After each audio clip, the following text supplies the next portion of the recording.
All right, guys, today we are going to be reacting to why Europeans are taking over the NBA. Let's jump in. They just run up and down, no structure, and then when they get to their high school team, they're not playing well. And then now we see a lot of our guys coming into the NBA today. They can score, they can run up and down, but they can't set a screen. They don't know how to open to the ball the right way, making a simple bounce pass. Every NBA All-Star game from 2001 to 2018 had a maximum of 4 international All-Stars. However, last year we had 6, this year we had 9, and this number doesn't seem to stop increasing, with the ESPN projecting the next 2 first draft picks coming from Europe as well. Is the USA's way of preparing players for the highest stage to blame? If you agree, don't forget to hit that like button on this video before we jump into the details. Think about it. Who are going to be the main faces of the NBA when LeBron stops playing? LeBron turned his corner inside! He made Yusuf Nurkic just It's all about the internationals already. Giannis, Luka, Jokic, and that alien guy Wembanyama is coming in this summer. At the same time, the AAU and load management topics have been one of the hottest arguments in the basketball world. Everyone is weighing in, from Charles Barkley. But you can't make $30, $40, $50 million and then sit out games. I think it's disrespectful to the game. To Paul George. There we go. That's the problem. That's why a lot of Americans are stopping and not watching the game anymore. I was one of those. I used to watch NBA all the time. They started doing stuff like that. I stopped watching the game. We want to play. That's the thing. We want to play. It's not that we want to sit out. And so it's more so the training staff and the medical group just being mindful. To medical professors giving their in-depth analysis on the topic. And believe it or not, all of this is heavily related to the increasing number of international players in the NBA. First of all, let's get one thing clear. Many media personalities are blaming stars who earn up to $30 to $40 million per year for sitting out games simply because they are lazy and not up to the standard of the 80s or 90s fierce guys. Ironically, sitting games out is not up for them to decide. It is the medical staff of each franchise that evaluates the best possible scenario for every player to maximize his potential over the longest period of years. So the first thing to do would be to stop blaming the players because they don't have anything to do with the load management. Now, the reason behind the doctors keeping guys from competing, for example on the back-to-back games, is quite simple and clearly said in one of the most well-researched articles from ESPN's Baxter Holmes in 2019. The headline says, "Exposing America's youth basketball crisis." Holmes goes on to write about how AAU basketball has become a big business in the United States, with many coaches seeking to profit from the dreams of young players and their families. Also, the AAU industry forces coaches and players to focus more on individual success than team play and development, which leads to bad habits on the court and the lack of improvement of the necessary skills at the higher level. Steve Kerr, before he became the head coach of the Warriors, had these words about AAU that perfectly describe the negative impact it has on youth's future. Even if today's players are incredibly gifted, they grow up in a basketball environment that can only be called counterproductive. What troubled me was how much winning is devalued here. Teams play game after game after game, sometimes winning or losing 4 times in one day. Very rarely do teams ever hold a practice. The process of growing as a team basketball player, learning how to become part of a whole, how to fit into something bigger than oneself, becomes completely lost. Now, that's one part of why we see the majority of American players coming into the NBA with very strong individual skills, yet struggling to be efficient on the court. Bro, look at that. 1, 2, 3, 4 players completely on guard. Now, one time the guy looked to the right. And this is wrong. Look at that. In their first seasons. That's only a small percentage of players understand, for example, the right angles of screening, the ideal timing, the goal of cutting, and how to read defenders' movement off the ball. Do you notice how guards never lack shot making off the dribble? It's always a right pass that's late or never arrives to the teammate. They are often taking ill-advised shots rather than looking for a better option simply because they are used to playing one way and have never in their lives been pressed to care much about the consequences. That was disgusting. And this is the 3. The new, I mean, I don't know what happened, but something happens in the mid-2000s where all of a sudden we went from a physical game to a three-pointer game. We're used to playing taking ill-advised shots rather than looking for a... Right there, you could have just finished the layup right here. Easily.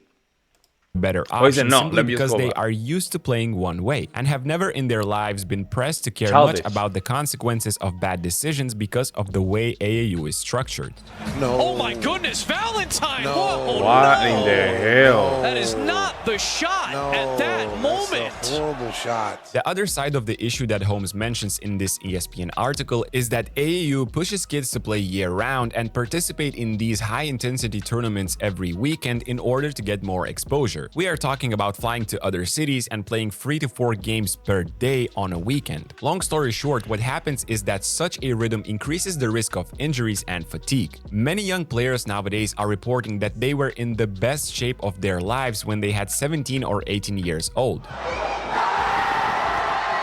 They mentioned that it was the period where they jumped the highest. According to the doctors, this peak should happen way later, around 24 to 25 years old. The reason I think is culture, guys. It's culture. It has nothing to do with the way they're training. The more you train, the stronger you get. Simple as that. But I think it has to do with culture. Culture. We're in a social media era. Everybody wants to be in the United States. A lot of these players, they want to be the main character of the movie. They want to be the main character of the sports team. It's culture. It has nothing to do with training. They're very well physical equipped. The problem is the main character syndrome. That's what it is.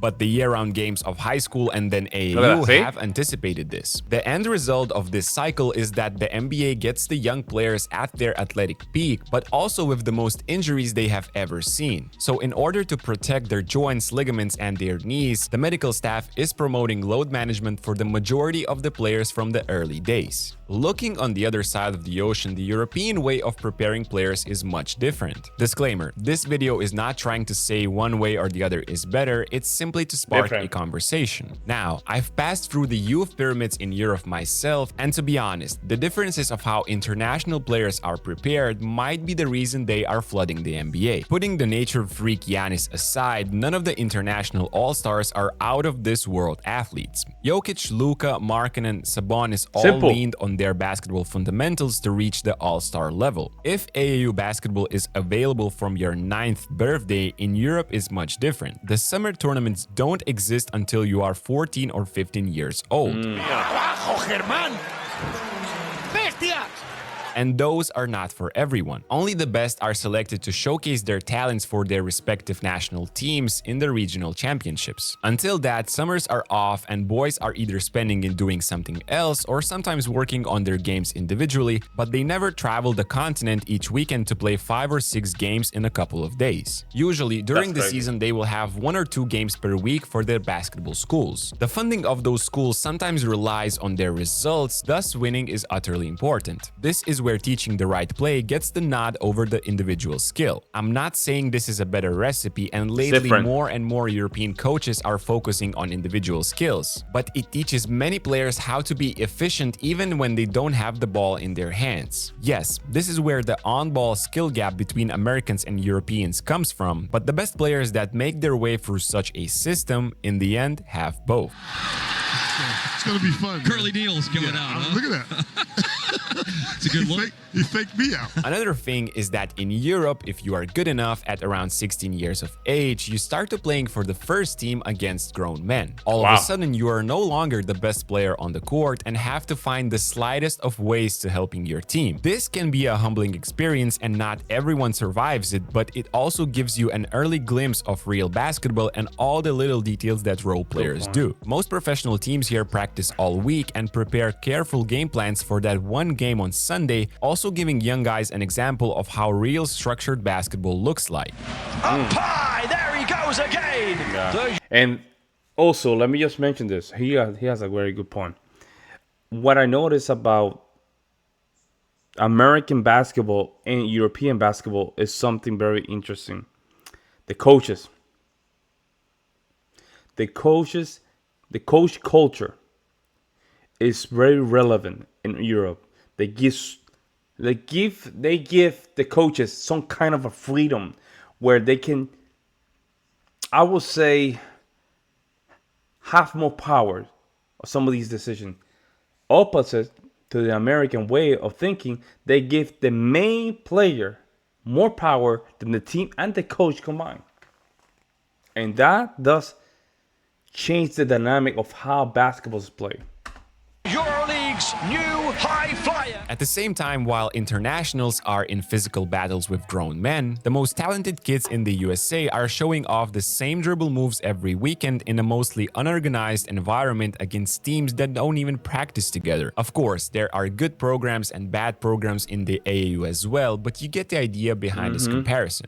Playing so early against men is one of the reasons why nobody in Europe questioned Luka's future in the NBA. Dominating high school is one thing, but dominating EuroLeague at 18 years old is a totally different story. He was getting adjusted to various defensive coverages, much higher levels of physicality, and doing it against a higher level of opponents than NCAA. That's why his decision-making in his first year in the NBA did not take a hit as much as for some American rookies. I know you might say, but hey, it's Luka, he's one of a kind. Three-pointer for the game, you eat that! Oh my word! But the same could be also applied to those European rookies who played limited minutes. They are probably not superior athletically and can't create their own shot so easily, but they are capable of doing positive things in the periods they are allowed. You rarely catch yourself saying, man, the decision-making of this international is terrible. Combining all these reasons would be my explanation behind the boom of successful international players in today's NBA. Let me know if you agree. Yeah, that's a good point. I think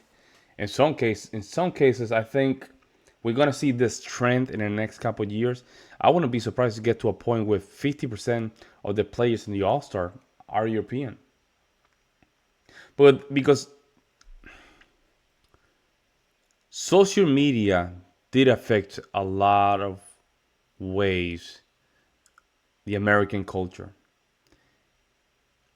that people became more individualistic, more main character syndrome, and the team aspect of things, the community, the duty aspect of society were not there.